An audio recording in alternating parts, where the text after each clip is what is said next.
Hi friends, मैं आकांक्षा शर्मा जी की with आकांक्षा में आपका स्वागत करती हूँ। आज हम आपदा प्रबंधन से संबंधित कुछ क्वेश्चन पढ़ने वाले हैं, जो कि भूगोल के जो आपदा प्रबंधन वाला टॉपिक है उससे संबंधित है। और ये क्वेश्चन बहुत इंपॉर्टेंट है, एक्सपेक्टेड क्वेश्चन आप आपदा से संबंधित समझ लीजिए। तो चलिए स्टार्ट करते हैं। आगे बढ़ने से पहले चैनल को ज़रूर सब्सक्राइब कीजिएगा। इसके अलावा आप हमारे टेलीग्राम ग्रुप को जुड़ सकते हैं, व्हाट्सएप ग्रुप से जुड़ सकते हैं, लिंक डिस्क्रिप्शन बॉक्स में मिल जाएगी। ये आपदा की जो नोट्स की प्राइस है, इसकी प्राइस 100 रुपीज़ है पीडीएफ का। इसके अलावा आप हमारा पूरा पैकेज ले सकते हैं। पैकेज आप अपने घर पे भी मंगा सकते हैं, हार्ड कॉपी में और सॉफ्ट कॉपी में भी ले सकते हैं, दोनों में ही अवेलेबल होगा। तो क्वेश्चन है, भारत में आपदा प्रबंधन की विधिक संरचना एवं आपदा प्रबंधन की समस्या पर चर्चा करो। विधिक संरचना मतलब होता है कि कौन कौन सी संस्थाएं विधिक रूप से आपदा प्रबंधन के लिए लाई गई हैं। तो आपदा प्रबंधन 2005 आया था। उसके अंतर्गत निम्न व्यवस्थाएं की। सबसे पहले राष्ट्रीय आपदा प्रबंधन प्राधिकरण का गठन हुआ। आपदा प्रबंधन जो अधिनियम है 2005, उसके अंतर्गत क्या हुआ, सबसे पहले राष्ट्रीय आपदा प्रबंधन प्राधिकरण का गठन हुआ। राष्ट्रीय आपदा प्रबंधन प्राधिकरण का गठन कब हुआ? 2006 में हुआ। राष्ट्रीय आपदा प्रबंधन प्राधिकरण का गठन कब हुआ? 2006 में। ये केंद्रीय स्तर का शीर्ष निकाय होता है, मतलब ये सबसे ऊपर स्तर का होता है। इसके अध्यक्ष कौन होते हैं? इसके अध्यक्ष प्रधानमंत्री होते हैं और उपाध्यक्ष इसके कैबिनेट स्तर के मंत्री होते हैं। इसका कार्य क्या होता है? ये जो राष्ट्रीय आपदा प्रबंधन प्राधिकरण है, इसका कार्य होता है केंद्रीय स्तर पर आपदा का प्रबंधन करना। इसके कार्य में सहयोग देने के लिए राष्ट्रीय कार्यकारी परिषद होती है या समिति होती है, जिसके अध्यक्ष केंद्रीय गृह सचिव होते हैं। यह राष्ट्रीय योजना को मंजूरी देता है। ये क्या करता है? राष्ट्रीय योजना को मंजूरी देता है। तो हमने क्या पढ़ा? सबसे पहले राष्ट्रीय आपदा प्रबंधन प्राधिकरण गठन कब हुआ? 2006 में। केंद्रीय स्तर पर इसके शीर्ष निकाय, केंद्रीय स्तर जो होता है सबसे ऊपर शीर्ष निकाय में रूप में होता है। अध्यक्ष इसके प्रधानमंत्री होते हैं, उपाध्यक्ष कैबिनेट स्तर के होते हैं। इसका कार्य क्या होता है? केंद्रीय स्तर पर ये आपदा का प्रबंधन करता है। इसके कार्य में सहयोग देने के लिए राष्ट्रीय कार्यकारिणी मंत्रिपरिषद होती है, जिसके अध्यक्ष केंद्रीय गृह सचिव होता है और ये राष्ट्रीय योजना को मंजूरी देता है। अब हमने पढ़ा कि इसके लिए एक समिति होती है। तो राष्ट्रीय आपदा प्रबंधन प्राधिकरण की सहायता के लिए होती है, अध्यक्ष केंद्रीय गृह सचिव होता है।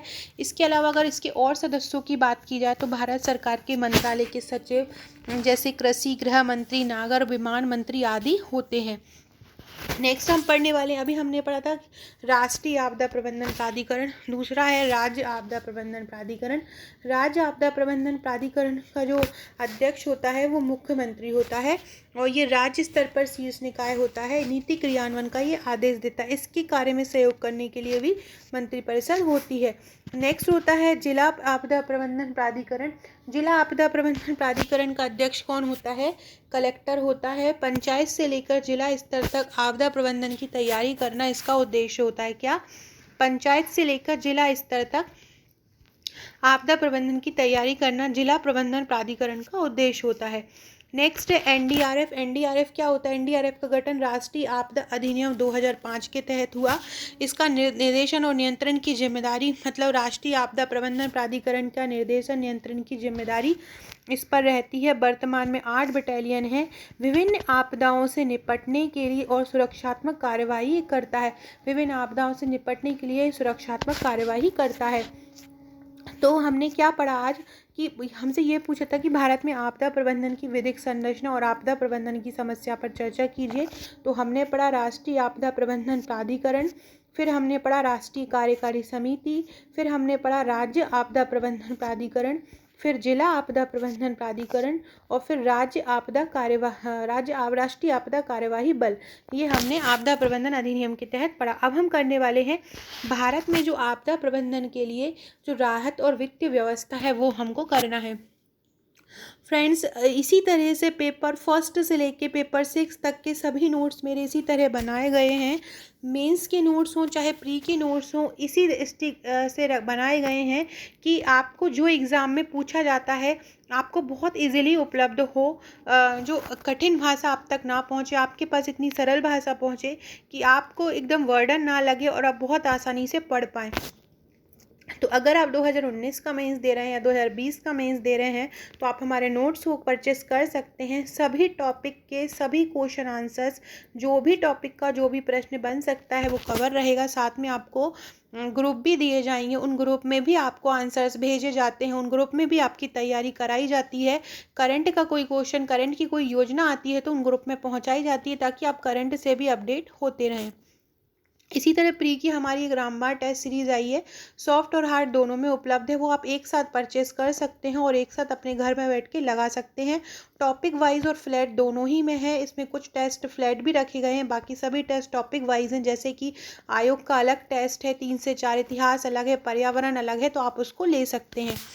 तो क्वेश्चन है, भारत में आपदा प्रबंधन और राहत के लिए, अब जब आपदा आ जाती है तो राहत कार्य के लिए वित्त की ज़रूरत पड़ती है। इसके लिए क्या क्या व्यवस्थाएं की गई हैं? तो सबसे पहले है आपदा राहत कोष। आपदा राहत कोष जो होता है वो राज्य समिति द्वारा प्रशासित होता है। किसके द्वारा? राज्य समिति द्वारा प्रशासित होता है। चक्रवात, भूकंप, बाढ़, बादल फटना, सूखा आदि से प्रभावित लोगों को ये आर्थिक लाभ देता है। कोई भी आपदा आती है उससे संबंधित लोगों को ये आर्थिक लाभ देता है। केंद्र का इसमें 75% रहता है और राज्य का 25% रहता है। यह कोष जो होता है आपदा राहत कोष, याद रखिएगा आपदा राहत कोष जो आ रहा है वो राज्य के अधीन रहेगा। यह राज्य के लोक खाते के अंतर्गत आता है। पुनर्निर्माण के कार्य इसमें शामिल नहीं है। कौन सा? आपदा राहत कोष। नेक्स्ट है राष्ट्रीय आपदा आकस्मिक कोष।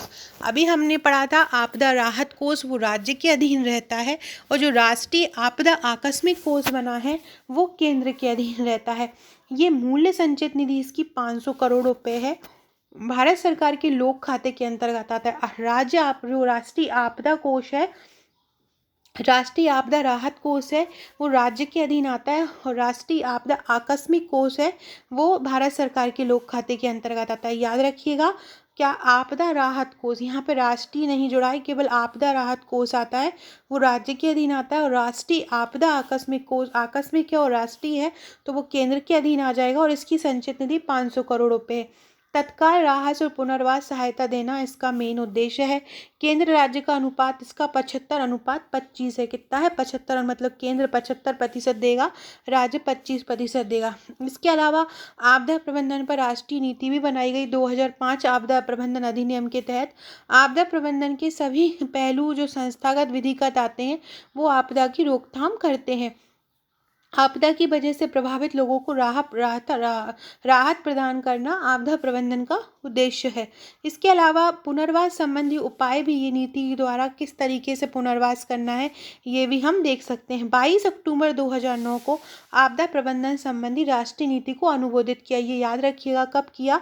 22 अक्टूबर 2009 को आपदा संबंधी राष्ट्रीय नीति को अनुमोदित किया। तो हमने वित्त व्यवस्था पूछी थी, तो हमने लिखा पहला आपदा राहत कोष, दूसरा राष्ट्रीय आपदा आकस्मिक कोष और तीसरा आपदा प्रबंधन पर नीति। ये तीनों को आपको वित्त व्यवस्था के अंतर्गत करना है।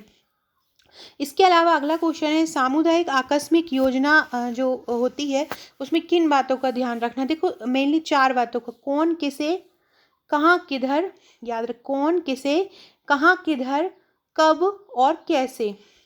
तो कौन में कहा जाएगा कि किसे क्या काम सौंपा गया, किसे मतलब व्यक्ति के बारे में आ जाएगा। कौन कहाँ रह रहा है, किसे क्या काम सौंपा, कौन कहाँ रह रहा है, किसे प्राथमिकता दी जाए, संदेश को कौन सुनेगा, कौन क्या जुटाएगा। तो कौन में क्या आ जाएगा? कौन कहाँ रह रहा है, किसे काम सौंपा है, किसे प्राथमिकता दी जाए, संदेश को कौन सुनेगा, कौन क्या जुटाएगा। तो कौन जिस किसी व्यक्ति को पर्टिकुलर जब शो करते, इंडिकेट करते, तो वहाँ पे ये सामुदायिक योजना में इन 4 बातों में सबसे पहले आता है कौन किसे। तो इसमें कौन किसे में कौन शामिल होगा? कौन को काम सौंपा गया है या किसे काम सौंपा गया है, कौन क्या कह रहा है, किसे प्राथमिकता दी जाए, संदेश को कौन सुनेगा, कौन क्या जुटाएगा। नेक्स्ट है कहाँ किधर, तो कहाँ पे सूचित किया जाए, प्रत्येक परिवार कहाँ रहता है, कहाँ जाएंगे, आश्रय के लिए सुरक्षित स्थान, और आश्रय के लिए एक सुरक्षित स्थान। इसके अलावा है कब मतलब कब घटना हुई, पूर्व तैयारी और पूर्व चेतावनी। कब घटना हुई, पूर्व तैयारी और पूर्व चेतावनी, ये कब में आ जाएगा। अब है नेक्स्ट कैसे, किसी स्थान पर कैसे पहुँचे, लोगों को कैसे सुरक्षित भेजें, संदेश कैसे प्राप्त किया जाए और सुरक्षा कैसे निश्चित हो। कैसे में आ जाएगा क्या, किसी स्थान पर कैसे पहुँचे, लोगों को कैसे सुरक्षित रखें, संदेश कैसे प्राप्त किया जाए और सुरक्षा कैसे निश्चित हो। तो ये आपने सामुदायिक योजना में 4 चीज़ें याद रखना है, कौन किसे, कहाँ किधर, कब और कैसे। सो फ्रेंड्स, ये था मेरा आज का वीडियो और नेक्स्ट एक्सपेक्टेड क्वेश्चन मैं नेक्स्ट वीडियो में लेके आऊँगी। तब तक चैनल पे बने रहिएगा, चैनल को शेयर कीजिएगा और लाइक कीजिएगा। Okay friends, thank you.